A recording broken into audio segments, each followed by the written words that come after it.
రమ్మా త్వరగా రా. ఏంటన్నా ఎందుకంత టెన్షన్ గా ఏం లేదు చెప్తాదా దా.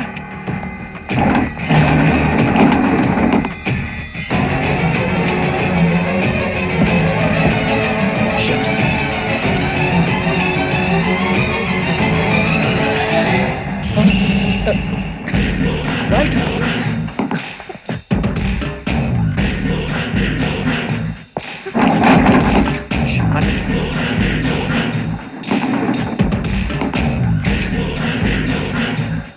నాన్న ఏంటి ఏమైంది? ఏం లేదు శ్రావణి, ఇవాళ మనం మన ఊరు వెళ్తున్నాం. ఆయన చూసిన నేరాన్ని పోలీసులు చెప్పాలనే కంగారులో హంతకుడికి వివరాలన్నీ చెప్పేశారు.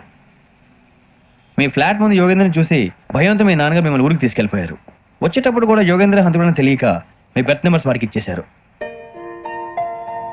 బెర్త్ నెంబర్స్ మారటం వల్ల మీ నాన్నగారితో పాటు ఆ అమ్మాయిని చంపేశాడు. వాడిని వదలకూడదురా. ఈ క్యాసెట్ మన దగ్గర ఉండగా వాడు తప్పించుకోవడం కష్టం. కానీ ఈ సాక్ష్యాన్ని పోలీసులు అందజేద్దాం అంటే ఈ కేసు డీల్ చేస్తున్న డీసీపీ భరత్ వాడికి చాలా క్లోజ్. పోనీ మనం గవర్నర్ని కలిస్తే? వాట్, గవర్నర్ అపాయింట్మెంట్ తీసుకున్నారా? అవును సార్, వాళ్ళ దగ్గర ఎవిడెన్స్ ఉందట.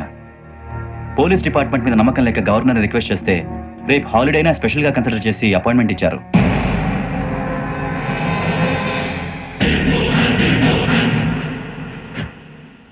అమ్మయ్యా, ఈ క్యాసెట్ గవర్నర్ గారికి అందిస్తే మనం ఈ నేరం నుంచి బయటపడిపోయి మన ఉద్యోగాలు మనం చేసుకోవచ్చురా. ఉద్యోగాల మాట దేవుడు ఎరుగు. ముందు మన ఊరు వెళ్ళిపోతే ఏ అప్పు సొప్పు చేసి బతికేయచ్చు. అన్నట్టు చాన్నాలేంది మన తెద్దాను రావునరా.